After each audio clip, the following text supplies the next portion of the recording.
Hello everyone, Adam here with AJT Design. Today we have an instruction video. This is the injection fob for the Ford Smart Fob 2017 and up. Various Ford applications, fobs that look something like this, the slide out key. And this particular product fits several configurations from this one here that has 5 buttons, this one here that has 4, and down to this one here that has 3. To start off, what you're going to want to do is remove this, and there will be an optional step later to remove this key and package it into the fob later if you wish to. I'm going to set these aside for a second. Next, what we want to do is you want to pry this backing piece off, and it should just be able to come off with your hands. Discard this. And you want to remove the battery. There's a little spot for a screwdriver right there. Oops. Right there. Save the battery. The next step here is we have to separate the case. And this is glued together. So there's a little seam right there. And we want to cut along that. You want to use utility knife with a brand new blade when you do this. So what you want, the other thing when you're doing this, you want to be very, very careful not to go too deep and actually cut into the board. So what you want to do, start on the corners, and you'll just kind of work your way around. Take your time with this. Very careful not to cut yourself. Yeah, just so you know, this is kind of a non-reversible modification. You're not going to be able to return it to this case once you've done this. Again, try to stay along the seam. Be careful not to cut yourself. This will take several minutes. Feel free to fast forward through this video.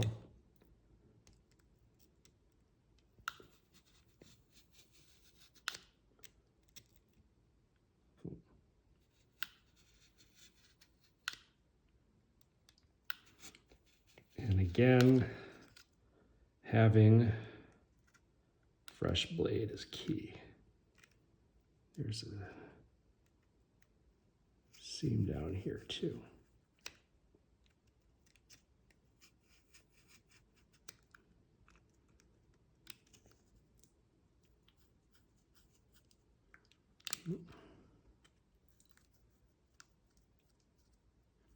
And so what you want to do is just kind of carefully work your way around, taking your time.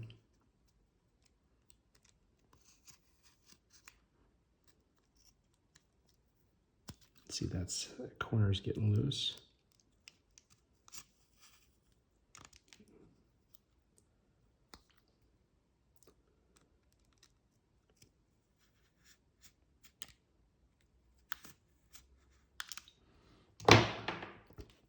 If it feels like it's starting to come loose, you can take your screwdriver, start to pry it a little bit.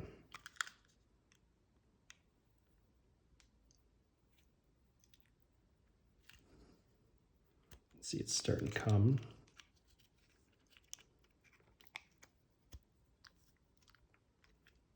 See, it's starting to split there.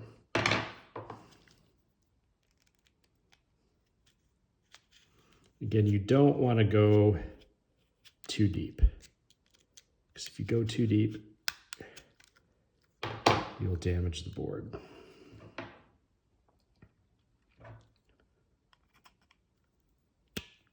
There we go.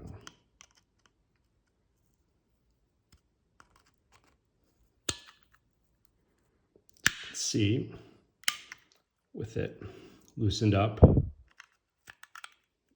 able to pry it apart.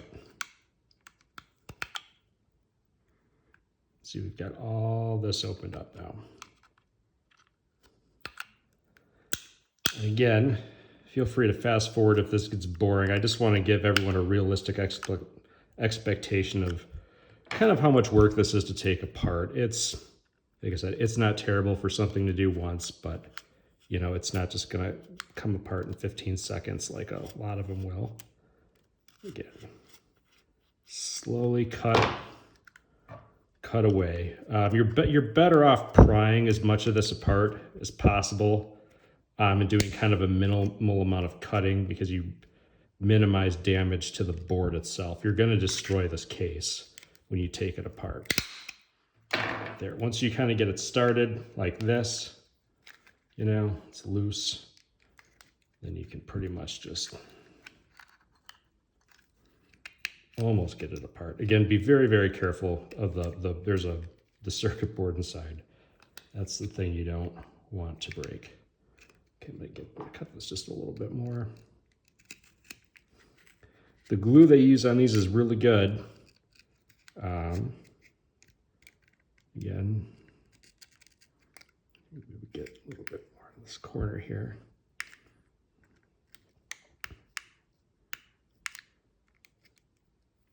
And be very careful not to cut yourself. I'm trying to do this so that I've got this in the video, but yeah, don't cut toward yourself like that.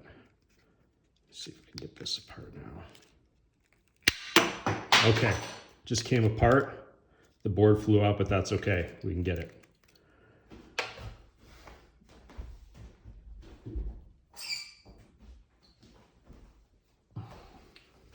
And this is the inside piece that you want. So just to kind of show how it fits in the factory piece, fits like this, and this is basically the area that you're cutting through a little bit and then prying apart. So when you dig your knife in there, if you get much further than this, you're going to be potentially into the board.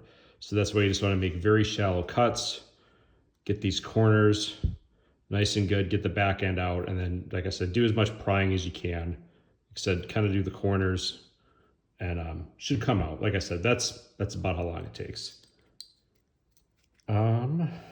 Okay. So now that we have this out, we can start putting this thing together.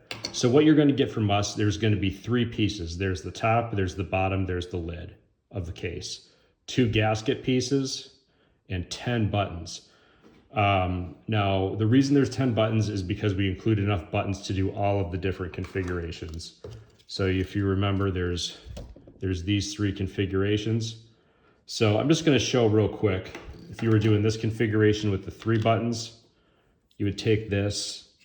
The lock and the unlock button are always the same, no matter what, and they only go in one direction. This one has a big panic button right below the lock button. And then it has the 2 blank buttons. And when you have all this in front of you, this will make more sense. I know it might look like a confusing pile of buttons, but it's really pretty logical. So this is this configuration for that. If we were doing, let's see, about my camera again. Bear with me here. If we're doing this configuration here, this is probably for a Bronco. You've got your tailgate button that goes here, and then the medium-sized panic button that goes in this 4th position here. Oops, slipped right through there. All right, so for this, looks just like that. But we are going to demonstrate on this one that's got all 5. So these are coming out. And we've got the remote start button. Then we have the tailgate button. And then finally we have the panic button, the slim panic button. So you've got is that upside down? Yes, it is. There we go. So that's all these buttons for this guy. With the buttons in place, place the gasket on top of them. Now, if you have any of these blank buttons, there's these little tabs. And when you put the gasket on, you just want to make sure those tabs go into those little holes. It all fits pretty nicely. Put the gasket in, and then you want to place the board inside the gasket. And this is a little bit of a tight fit. The gasket stretches a little bit.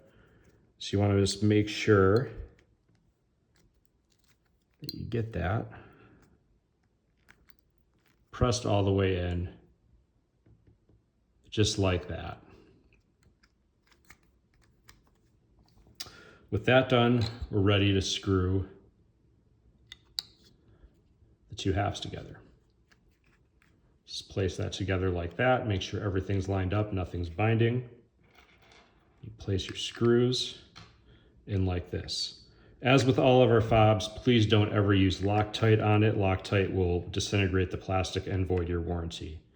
You want these screws to be snug but not overly tight because this is plastic. You'll receive an Allen key. It doesn't look like this, but it will get the job done for you.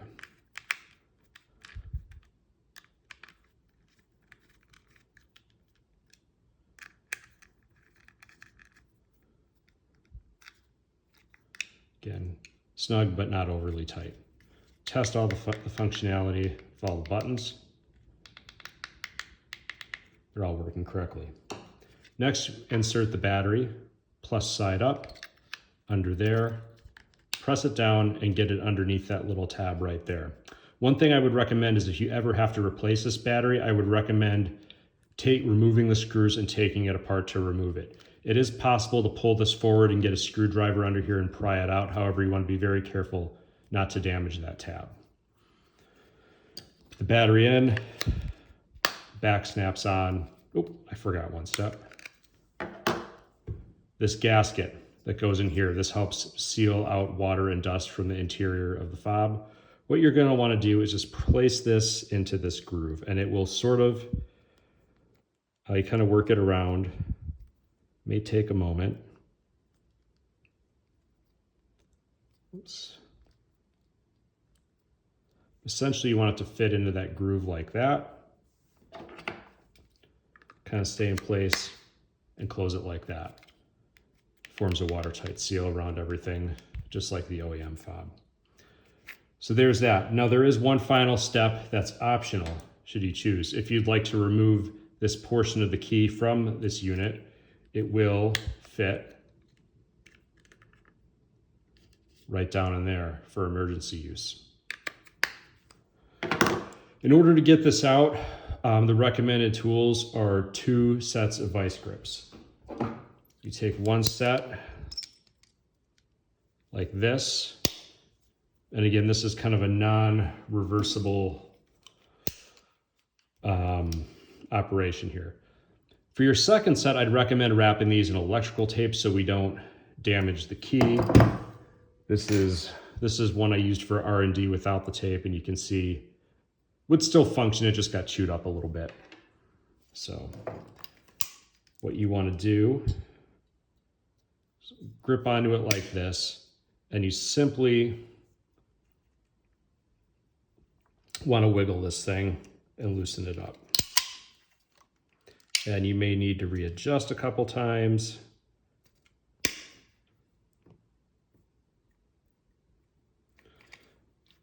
May need to go a little bit from side to side.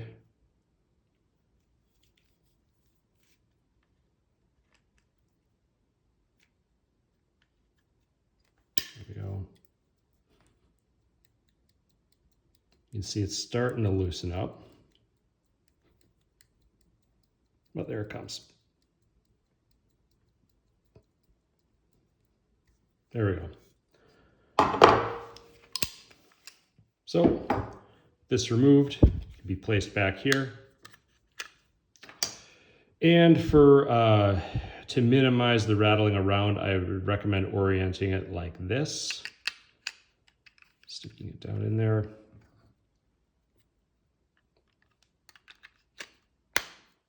Closing it up. And that's it. If you have any questions, I'll have my email as well as our website if you'd like to purchase down below. Thanks for watching.